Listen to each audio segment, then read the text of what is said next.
Welcome बच्चों। तो जैसा कि हमने आपको बताया था कि हम गणित अभियोगिता परीक्षण से शुरू करेंगे और इसके पाठ्यक्रम में हमने जो शामिल किया है पहला आज का जो है मनी सर नवोदय क्लासेस 01। ये पहला नंबर का क्लास है जिसमें आप लोगों को हम बताने वाले हैं अंक और संख्या के विषय में, डिजिट्स एंड नंबर्स। 1 से 100 तक की हिंदी में गिनती आपको आनी चाहिए। चाहे सीधी गिनती की हो, चाहे उल्टी गिनती की हो, चाहे आधी गिनती की आपको आनी चाहिए। उससे पहले आप समझिए अंक क्या है और संख्या क्या है। लगभग-लगभग आपको समान इसको मान लेते हैं, लेकिन इसमें फ़र्क है। देखिए, अंक किसको कहेंगे? जो संख्याओं को लिखने में जिसकी आवश्यकता होती है, उसे अंक कहते हैं।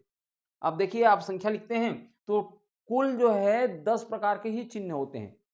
ठीक है? जैसा कि यहाँ पर 1, 2, 3, 4, 5, 6, 7, 8, 9 ये तो रहेगा ही और एक शून्य भी शामिल है, तो ये 10 अंक होते हैं। इन्हीं के सहारे से हम पूरी संख्याओं को लिखते हैं। तो हम इसमें देख रहे हैं, तो सबसे बड़ा अंक कौन-सा है? 9 है और सबसे छोटा अंक 0 है। शून्य का अपने आप में कोई मान नहीं रहता।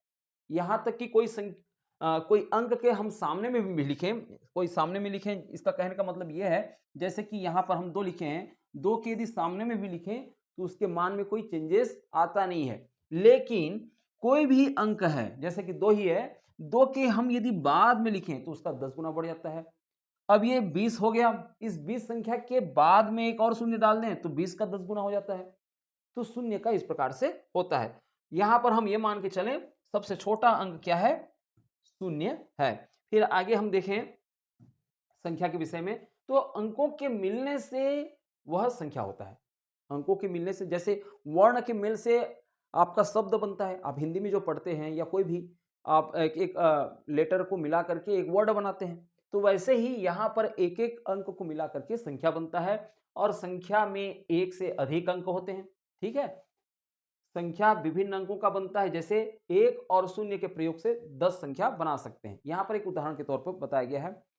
यदि हम और भी बात करें, जैसे 2 और 3 की मदद से क्या बना सकते हैं? 2 और 3 की मदद से 23 बना सकते हैं, या पहले 3 आया फिर उसके बाद 2 आया तो 32 बना सकते हैं। ठीक है? तो यहाँ पर आप देख रहे हैं देवनागरी अंक। तो संख्याओं को लिखने में 0 से लेकर के 9 अंकों तक का प्रयोग करते हैं। तो ये अंतर्राष्ट्रीय अंक हैं।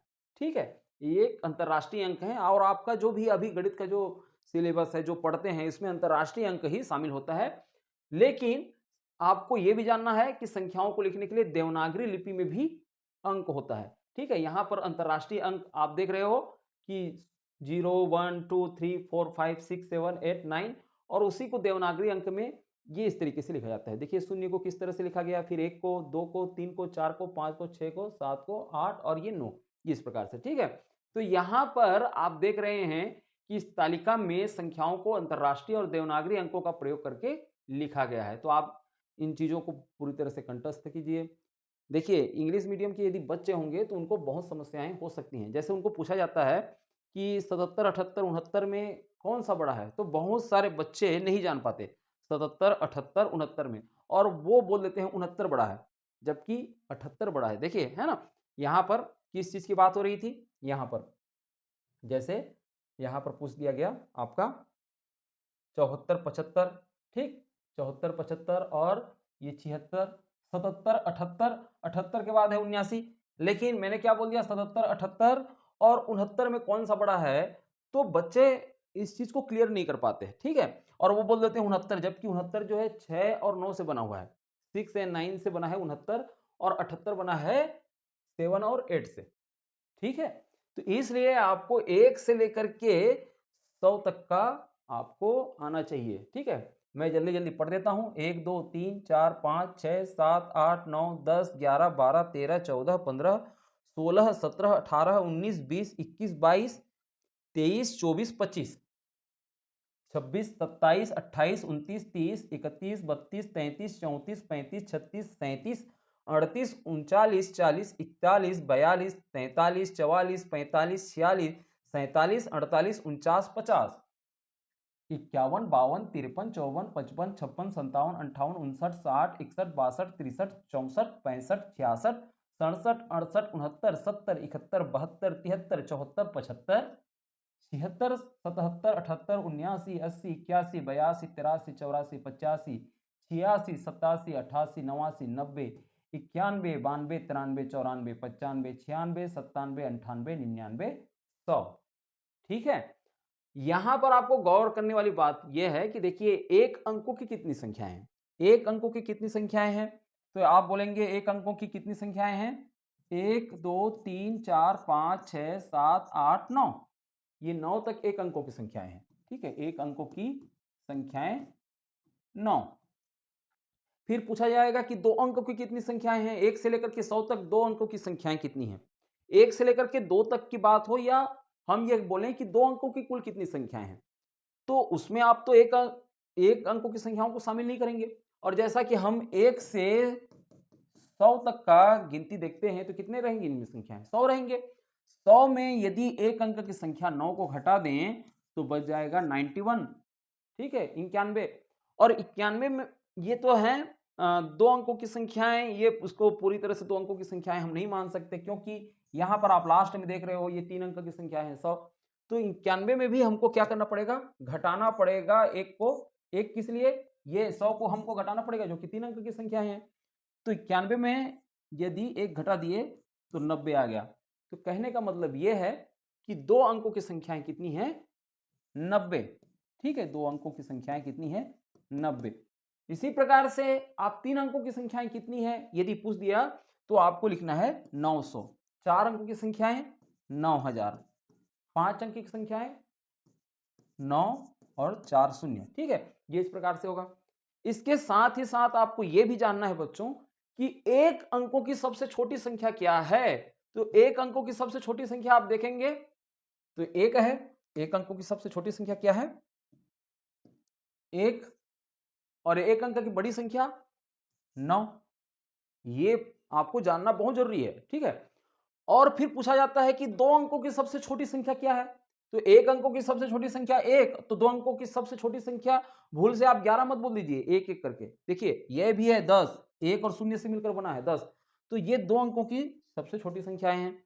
और इसी तरीके से हम देखें तो दो अंकों की सबसे बड़ी संख्या कौन सी होगी, तो दो अंकों की बड़ी संख्या हो जाएगा आपका 99। ठीक है, 99, दो बार 9 का प्रयोग हुआ।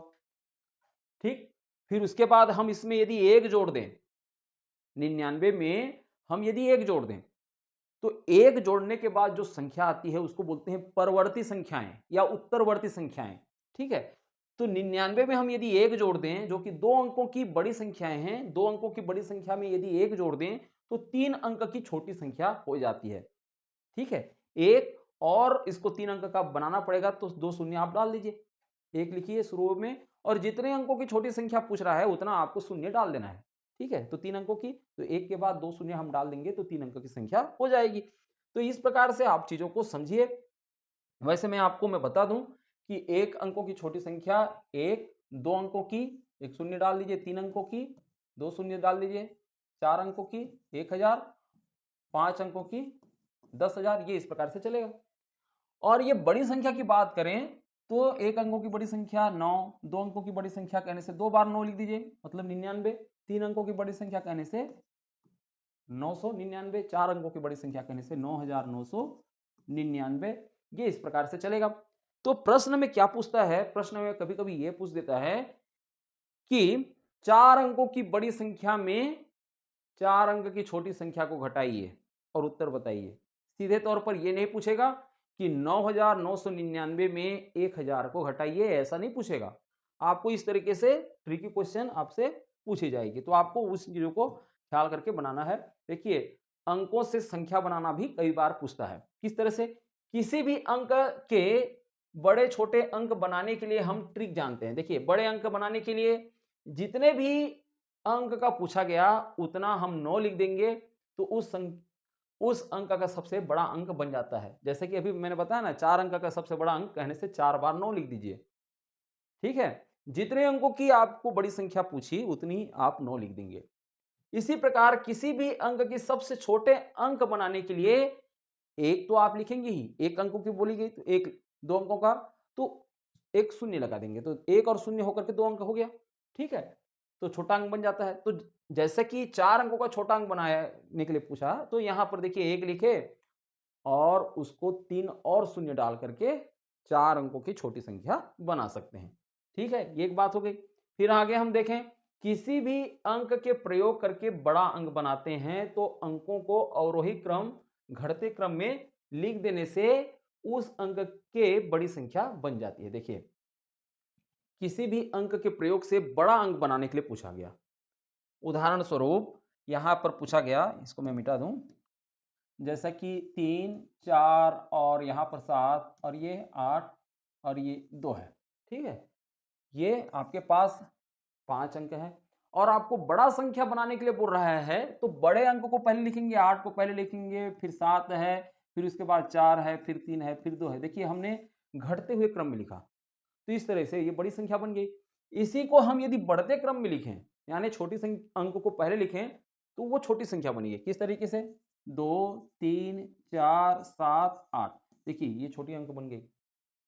किससे मिल करके? ये जो दिए गए अंक है ना, इससे मिल करके छोटी अंक बनाना है, तो इस प्रकार से हम करेंगे। यहाँ पर एक उदाहरण बता दिया गया है कि 1, 9, 0, 4 के प्रयोग से बड़ी संख्या बनाते हैं, तो अवरोही क्रम में लिखेंगे। क्या रहेगा? 9 रहेगा, फिर 4 रहेगा, फिर 1, फिर 0।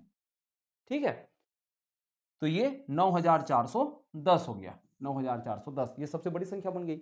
और इसी को हम यदि छोटी अंक लिखते तो क्या करते? क्या हम शून्य को पहले लिख सकते थे, फिर 1, फिर 4, फिर 9? देखिए, मैंने पहले ही बताया हुआ है कि शून्य का प्रयोग यदि शुरू में हो जाए तो उसका कोई मान नहीं रहता। उसका कोई मान नहीं रहेगा तो ये कहलाएगा 149, जो कि 3 अंकों की क्या है? संख्या है। तो ये नहीं आएगा उत्तर। फिर इसको 4 अंक का कैसे बनाएंगे? हम 1 को सामने लाएंगे, फिर उसके बाद हम 0 डाल सकते हैं, तो ये फिर 4 अंक की संख्या बन जाएगी। 1049 इस तरीके से आप लिख सकते हैं। ठीक, अब आगे हम देखें, यहां पर किसी भी अंक के प्रयोग करके छोटे अंक बनाने के लिए हम अंकों को आरोही क्रम में लिखते हैं। ध्यान रहे, शून्य को पहले नहीं लिख सकते, उसे दूसरे स्थान पर लिखा जाता है, जैसा कि अभी हमने बताया। ठीक है, जैसा कि यहाँ प्रश्न आपके उदाहरण में 4038 के प्रयोग से यदि आप छोटी अंक बनाते हैं तो हम 3048 लिखते हैं, और हम शून्य को पहले नहीं लिख सकते क्योंकि किसी भी संख्या के पहले शून्य का कोई महत्व नहीं होता। तो अभी तक आप लोगों ने क्या समझा? देखिए, संख्या को हमेशा बाएं से दाएं पढ़ना चाहिए। बाएं से दाएं, बायां किधर रहेगा? जैसे मैं यहां पर ये देखूं कि ये आपका 2 जो है बायां है, तो इधर से आपको पढ़ना है। अब हम देखते हैं कि 1000 में 23 है ना? 23,478 ऐसा पढ़ते हैं। इकाई दहाई को साथ में पढ़ा जाता है। ठीक, शून्य का स्थानीय मान सभी स्थानों पर शून्य ही होता है। जब स्थानीय मान पढ़ेंगे, जातीय मान, तब आपको और ज्यादा समझ में आएगा। किसी भी संख्या को लिखते समय उसे खंडों में बांटते हैं, अलग खंडों के लिए अल्प विराम लगाते हैं। जैसा कि यहाँ पर है, किस तरह से खंड में बांटने की बात हो रही है? इकाई दहाई सैकड़ा, और यहाँ पर आपको खंड में बांट देना है। फिर ये 1000 10,000 को एक खंड में रखना है। तो ऐसा अल्प विराम का प्रयोग करना है ताकि आपको पढ़ने में आसानी हो। संख्याओं को अल्प विराम बाएं से दाएं लगाते हैं, है ना? बाएं से दाएं। और किसी भी संख्या के ठीक पहले की संख्या पूर्ववर्ती संख्या कहलाती है। पूर्ववर्ती, ठीक पहले की संख्या, जैसे 99 है तो 99 के ठीक पहले 98 है, ये 98 पूर्ववर्ती हो गया। और परवर्ती क्या हो गया? उसके बाद वाली, है ना? किसी संख्या के ठीक बाद की संख्या को परवर्ती संख्या या फिर उत्तरवर्ती संख्या या फिर अनुवर्ती संख्या, ये इस प्रकार से इसको कहा जाता है। ठीक, 2 अंकों की सबसे बड़ी संख्या के ठीक बाद 3 अंकों की सबसे छोटी संख्या आती है। इसके बारे में हम आपको बता चुके हैं। ठीक है, और बताने की जरूरत तो है नहीं। 3 अंकों वाली सबसे छोटी संख्या के ठीक पहले 2 अंकों की बड़ी संख्या आती है, वही बात है। आरोही क्रम छोटी संख्या से शुरू करके क्रम से बड़ी संख्या लिखते हैं, और अवरोही क्रम में बड़ी संख्या से शुरू करके क्रम से छोटी संख्या को लिखते हैं। ठीक है, और इससे संबंधित एमसीक्यू है, आप लोगों को बता दें, ये एमसीक्यू तो आप देख ही लेंगे। यदि आपको ढेर सारा एमसीक्यू इस पर हल करना है और आपकी योग्यता जांचनी है, तो एक एप्स है बढ़िया सा, एजुडीपार्ट के नाम से है। उस एप्स को आप एजुडीपार्ट, यहाँ पर आपको एमसीक्यू मिल जाएगा। वहाँ पर आप एमसीक्यू को हल करेंगे, तुरंत आपको रिजल्ट भी मिलेगा। रिजल्ट में कौन-कौन सा प्रश्न आपका गलत हुआ है और उसका सही आंसर क्या होगा, ये भी आपको पता चलेगा। और इसके साथ-साथ आप दूसरे बच्चे जो और उस पे ट्राई कर रहे हैं, उनके साथ अपनी रैंकिंग भी जान सकते हैं, ठीक है? तो एजुडीपार्ट आपको प्ले स्टोर में मिल जाएगा, वहाँ से आप इसको डाउनलोड कर लेंगे, तो वहाँ आपको ये जो जितने भी प्रकार के एमसीक्यू हैं, उन चीज़ों को आप देख सकते हैं। वैसे ही हम यहाँ पर उत्तर दे दिए हैं, तो ये वाला लिंक भी आपको डिस्क्रिप्शन में मिल जाएगा, जा कर के देख सकते हैं। तो चलिए ठीक है, हम मिलते हैं नेक्स्ट क्लास में।